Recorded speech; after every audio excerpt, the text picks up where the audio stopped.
Welcome to cinema మనిషి. Science fiction web సిరీస్లకి మంచి craze ఉంది. మైథలాజిక్, సైన్స్ ఫిక్షన్, టెక్నాలజీని యాడ్ చేసి మనకు తెలియని కొన్ని కొత్త ఎలిమెంట్స్ని మన ముందుకు తీసుకువచ్చిన వెబ్ సిరీస్ ఐందవ వేదం. ఇది Zee5లో స్ట్రీమ్ అవుతుంది. ఐందవ వేదం అంటే 5వ వేదం అని మీనింగ్. ఈ వెబ్ సిరీస్ టోటల్గా 8 ఎపిసోడ్స్ ఉన్నాయి.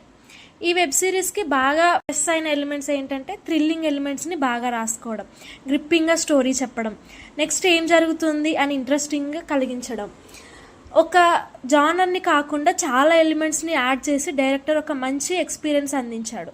ఈ సిరీస్ స్టోరీ లైన్ అయితే చాలా ఫ్రెష్గా ఉంటుంది. ఎక్కడా చూసిన ఫీలింగ్ కూడా రాదు.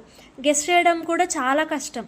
అయితే ఈ వెబ్ సిరీస్లో ఎపిసోడ్స్ లెంత్ కొంచెం ఎక్కువగా ఉంటుంది. అనవసరమైన ఎలిమెంట్స్ చాలా ఉంటాయి. ఫ్లోలో వెళ్తున్న స్టోరీని డిస్టర్బ్ చేసే సీన్స్ కూడా ఉన్నాయి. ఆ సీన్స్ అన్నీ డిలీట్ చేసి మంచి ఫ్లో సెట్ చేస్తే ఈ సిరీస్ ఇంకా సూపర్ హిట్ రెస్పాన్స్ వచ్చేది. కానీ డైరెక్టర్ ఎంచుకున్న జానర్ని ప్రజెంట్ చేయడంలో మాత్రం బాగా సక్సెస్ అయ్యారని చెప్పాలి. ఇక ఈ వెబ్ సిరీస్ స్టోరీకి వస్తే, అను తన తల్లి అస్థికలను కలపడానికి వారణాసి వెళ్తుంది. అక్కడ అనుకి ఒక స్వామీజీ ఎదురై ఒక బాక్స్ ఇచ్చి అది అయ్యంగార్పురంలో ఉన్న గుడిలో పంతులకి ఇవ్వాలని చెబుతాడు. తప్పనిసరి పరిస్థితుల్లో అను ఆ బాక్స్ని తీసుకొని అయ్యంగార్పురం వెళ్తుంది. అయితే అనుతో పాటు కాశ్మీర్లో ఉన్న తన తండ్రి, మెడ్రాస్లో ఉన్న ఒక సైంటిస్ట్, న్యూజిలాండ్ నుండి ఒక అతను, వీళ్ళందరూ కూడా అయ్యంగార్పురం వస్తారు. అయితే వీళ్ళందరూ ఒకేసారి అయ్యంగార్పురం ఎందుకు వచ్చారు, అను తీసుకొచ్చిన బాక్స్లో ఏముంది, ఆ స్వామీజీ అనుకి ఎందుకు ఆ బాక్స్ ఇచ్చాడు, అక్కడ గుడిలో ఉన్న బ్రహ్మపీఠానికి ఉన్న లింక్ ఏంటి అని మిగతా ఎలిమెంట్స్ తెలుసుకోవాలంటే ఈ వెబ్ సిరీస్ చూసేయాలి. ఈ వెబ్ సిరీస్ చాలా ఇంటర్లింక్డ్ ఎలిమెంట్స్తో ఉంటుంది. ఒకదానికి ఒకటి ముడిపడి mythologic, science fiction, technology, thriller elements add అయ్యి ముందుకు వెళ్తుంది. రివ్యూ విషయానికి వస్తే, ముందుగా చెప్పినట్టు ఇది బాగా ఎంగేజ్ చేసే థ్రిల్లర్ వెబ్ సిరీస్. చాలా ఎలిమెంట్స్ మనల్ని సర్ప్రైజ్ చేస్తాయి. తెలియని ఎన్నో ఎలిమెంట్స్ ముందు ముందు ఎదురవుతాయి. కథలో వచ్చే ట్విస్ట్లు, టర్న్లు బాగా ఎగ్జైట్ చేస్తాయి.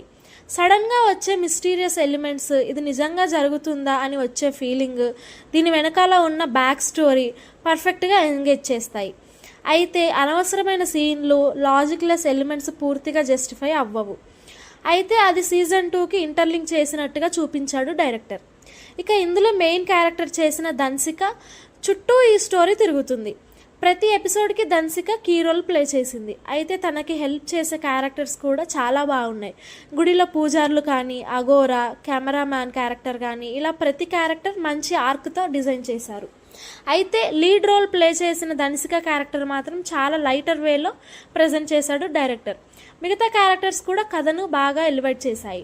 ఇక టెక్నికల్గా చూసుకుంటే ఈ సిరీస్ చాలా బాగుంది. Set designing, art work highlight అని చెప్పవచ్చు. కెమెరా వర్క్ కూడా సినిమా మూడ్ని ఎలివేట్ చేసే విధంగా మనకు తెలియని ప్రపంచంలోకి తీసుకెళ్తున్న ఫీలింగ్ కలిగించింది. ఇక మ్యూజిక్ కూడా ప్రతి సీన్ని ఎలివేట్ చేసింది. మన మూడ్ డైవర్ట్ అవ్వకుండా ఉండడానికి మ్యూజిక్ కీ రోల్ ప్లే చేసింది. ఎడిటర్ రోల్ కూడా డైరెక్టర్ తీసుకొని చేశాడేమో. ప్రతి ఎపిసోడ్ లెంత్ ఎక్కువై ల్యాగ్ ఫీలింగ్ కలిగిస్తుంది. డైరెక్టర్ నాగ్ కథలో డీల్ చేసిన స్టైల్ చాలా బాగుంది.